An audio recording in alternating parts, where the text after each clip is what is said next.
Dash hapo 3 4 5 hapo juu, swing up, go in a point up, yeah,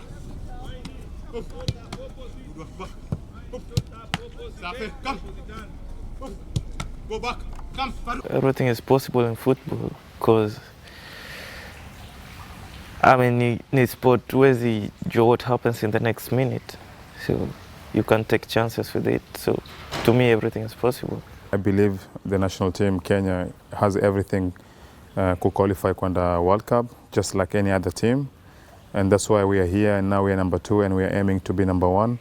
So easy game building ndio to determine. Yes, wanaweza kuwa na wachezaji wanacheza top league, but attitude ina dependigi a lot on the game day, which mkikuwa na positive attitude kwa football uko na chance ya kuwin.